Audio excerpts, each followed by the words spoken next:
everyone. Welcome to the Good Doctor's Diagnose for Wednesday, December 18th. I'm Dr. Kristen. I'm Dr. Erin. And yesterday, when we were having a conversation about doing these videos with you guys, and what we wanted today's video to look like, we realized we looked at both of our independent lists, and Erin started laughing because on both of our videos where we were going to just talk to you, just ourselves, we both listed communication in White Christmas. That's right. That's the title of this video. Independently, without discussing it with the other, we wrote down, what would be a cool thing to talk about in December, like middle of December for this one? Oh yeah, communication in White Christmas. Not even just White Christmas, because that is one of the things that bonded our friendship, was our mutual love of White Christmas and the fact that it is a big tradition in both of our families. But the fact that we both thought that, what lessons can we get from White Christmas? Yeah, a lot of lessons about communication. So, because we both really want to have this conversation, we're doing it together. We're having it together. So, for those of you that don't know the movie White Christmas, I'm sorry, I can't help you. Stop right now. Ask IMDb. I think it was the late 50s. I'm not sure. It's one of those lovely movie musicals that was written entirely around an urban Berlin song. Yes, so it was not the first time. A lot of people think it was the first time. No, that was Holiday Inn. The White Christmas was ever performed, but that was the movie Holiday Inn, 1954. Holiday Inn and White Christmas are essentially the same movie. White Christmas is just a better version of it. It's like Holiday Inn's the rough draft. Technicolor, yeah. Holiday Inn's the rough draft. Black and white. Yeah. So it stars beloved performers of stage and theater, Bing Crosby and Danny Kaye and Vera Ellen and Rosemary Clooney. And so the two instances of communication issues we want to talk about. The first one is between the characters Danny Kaye and Bing Crosby play, Phil Davis and Bob Wallace. They are a dynamic duo, much like us, performing around the United States and USO tours and all this kind of stuff. Big deal. And they don't have a conversation about their continued career goals and aspirations.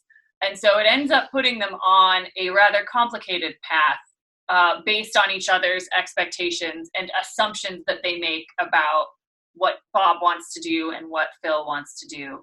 And so our lesson from that would be like, if this is you and you're on a career path or a life path with someone, just have a check-in moment. Just define that relationship.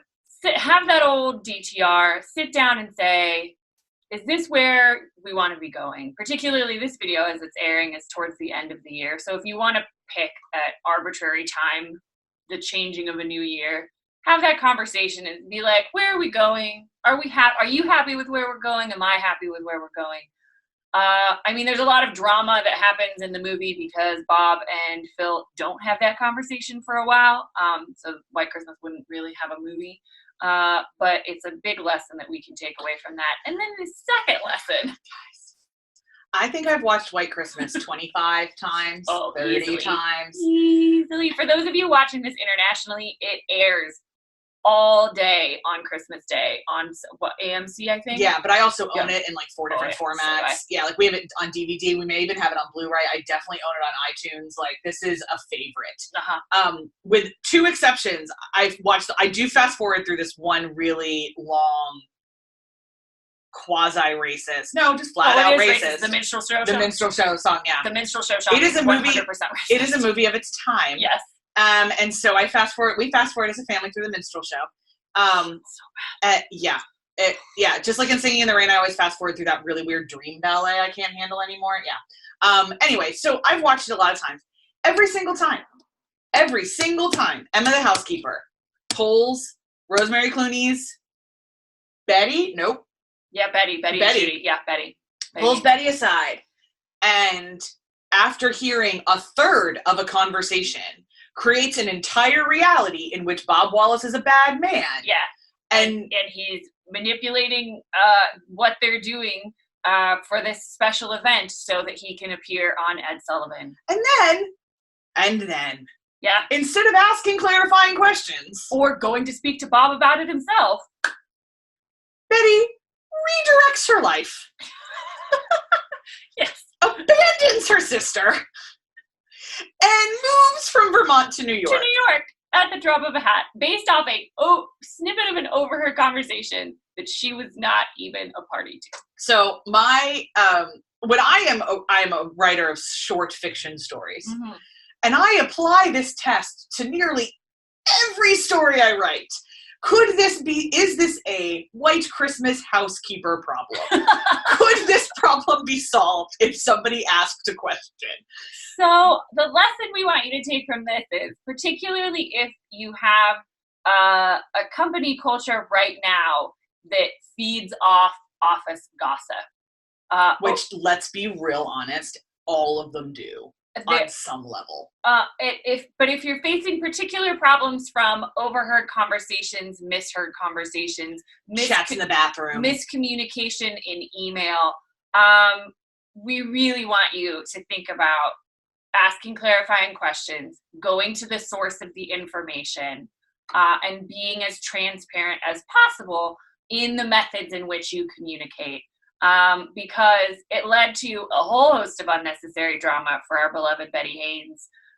We did get a really great song out of it. Such a great song. Oh my God, love. Oh.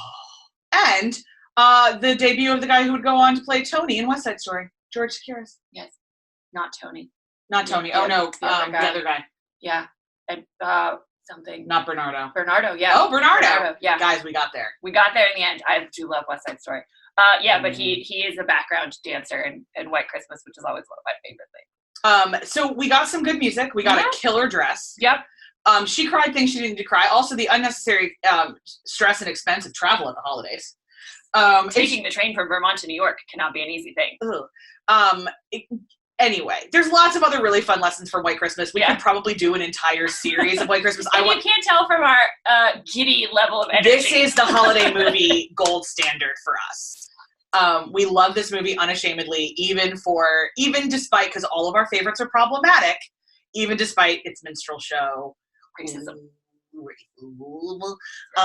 It's flat out racist. So, we would encourage you, if you have never watched White Christmas, if you enjoy the song White Christmas, if you enjoy movies in which people burst into song, and if you've never heard the song Sisters, which, like, at some point in your life, you need to watch Bing Crosby and Danny Kaye lip sync to Sisters. So good. It's so good.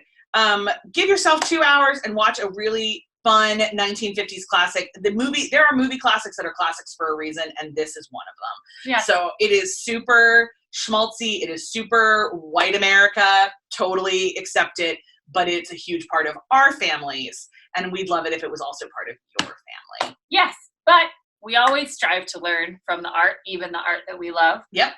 So those are our lessons in communication for White Christmas that we both felt very strongly that needed to be discussed. We needed to communicate with you. So for that, you're welcome. But that's our Good Doctor's Diagnose for this Wednesday. We will see you back on Monday, but not the following Wednesday, because that is, in fact, Christmas Day and we don't work.